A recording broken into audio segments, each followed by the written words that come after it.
mid ka mid ah adeegyada lagama maarmaanka u ah isku socodka gaadiidka caasimadda ayaa laga dareemayaa isbeddel u muuqda in uu saameyn xooggan ku yeeshay bulshada. Waxaa kordhay sicirka la iibiyo shidaalka noocyadiisa kala duwan ee loo iibkeeno guud ahaan dalka.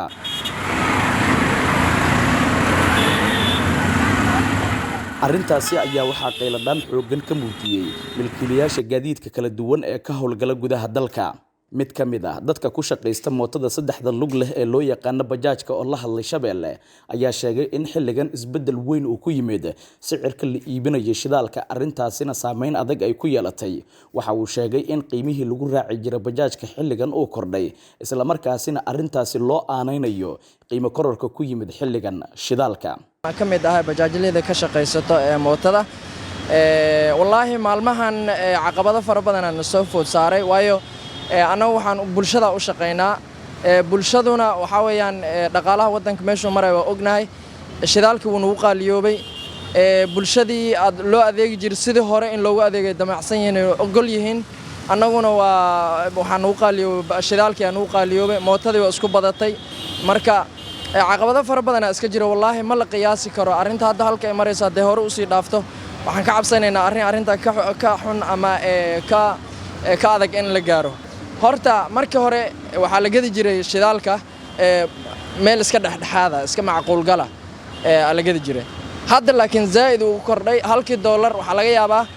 wax yar oo micno aan lahayn inuu dhiman yahay kolley meesha saameynta ka jirto ma naqaan mar shidaalkii dunida ka qaaliyoobay macashuurtii lagu kordhiyay ma si kale wax u jiraan ma naqaan laakiin mar kasta anaga waxaa ka cabanaynaa codsigeenu yahay in bal wixii dawladda ay ka qaban karto iyo si guud ganacsatada wixii ay ka qaban karaan inay ka qabtaan. Annagu waxaan nahay dhalinyaro muxuu ahaa shaqo abuur ka dhigatay bajaaj nolosheena ku tiirsan marka ma sii xamili karno awoodna uma sii lihin inaan muxuu ahaa intaan in ka badan aan u dul qaadano shidaalkii kor u noqday bulshadii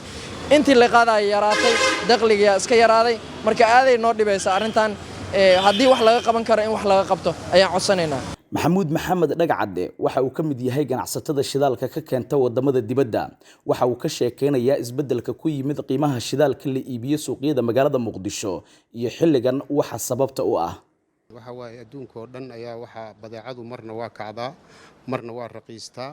waxaana keena culeysyadan adduunka waxa lagu xisaabtamaa shidaalka waxa la yiraahdaa saacad ama international OPEC sidaas darteed saacadu marna koray u kacdaa marna hoos u dhacdaa muddo hadda bil ah koray u socotaa falaartu hoos ma u jeedo koray u jeedaa ayadana lagu beys gareeyaa wixii la gadayo kulli yoom maalin kasta haddii aysan ahayn sabtiga iyo hadda maalinta kale saacadaas lagu xisaabtamaa saacadaas waxay joogtaa lagu dhiftaa waxay markaas mareydana sidaas marka suuqa loogu bilaabaa shaqada sidaas darteed wax adduunyada ka jira waaye maahane wax hadda oo Soomaaliya kaliya quseeya ma aha caalamka oo dhan ay ka jirtaa system kasto jirana waxa waxyaabo ku yimaada waxa laga yaabaa corona xoogaa inuu fududaaday sidaas darteed ay ku soo laabatay shaqadii awal xayirneed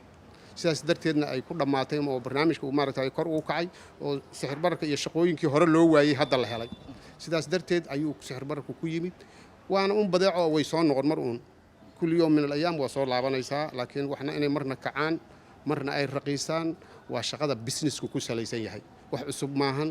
wax hadda nagu yimidna maaha wax kasta badeeco kastana waa shidaal kaliya maahan waan isquseeyaan xataa saliidu waxay quseydaa wax kasta oo adduunka warshad ay soo saaraydo saliidii ay qaali ku qaadanaysaa wixii kalena waa la kacayaan sidaas daraadeed sixir bararku sidaas ku yimid wax hadda oo maaragtay wadankan dhibaato oo khaas ah ma aha adduunyada dhan saacaday wax ku kala gadataa saacadaas la isticmaalaa ayadaas wax lagu kala gataa ayadaas sixir bararku ka yimaada ayadaa raqiistuna ka imaan hadhow markay falaarta hoos u jeesato annagana hoos ay noo aaday awal hore 120 bay naftooda imkana 160 waayo 159 basiinku wuxuu ahaa jiray 130 135 haddana wuxuu marayaa 167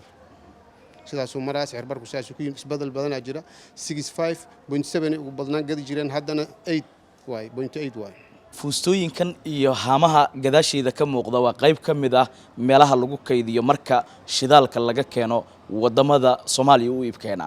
waxaana iminka qiimo korar ballaaran laga dareemayaa sicirka la kala iibinayo shidaalka qaybihiisa kala duwan balse ganacsatadu waxa ay bidhaamiyeen in isbeddel uu imaan doono qiimaha la iibinayo shidaalka maadaama iminka qiimihiisu aad u sareeyo.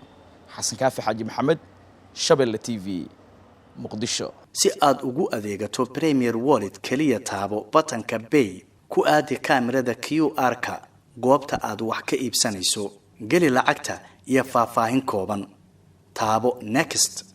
kadibna Confirm ugu dambeyntiina geli MPin-kaaga si aad u dhamayso iibsashada. Premier Wallet waa habka ugu casrisan ee aad ku adeegan karto maalin kasta.